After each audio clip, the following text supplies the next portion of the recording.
Hi guys! In the previous video, I showed you how you can find the Wi-Fi password of the network you are currently connected to. But as you can see, right now I am not connected to any network. So in this video, I will show you how you can find a list of all the Wi-Fi passwords for all the networks that your computer has ever connected to. First, you need to open Command Prompt. Just type CMD in the search bar, then right-click on it and select Run as Administrator. When you see the prompt, click on Yes.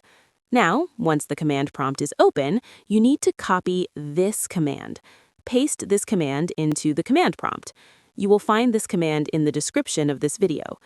Simply paste it into command prompt. You can right-click or use Ctrl-V, whichever you prefer, and then press Enter.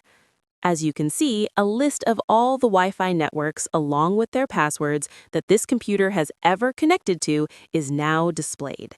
So that's it for this video. I hope you found it helpful. As mentioned, you will find this command in the description of the video. Thanks for watching.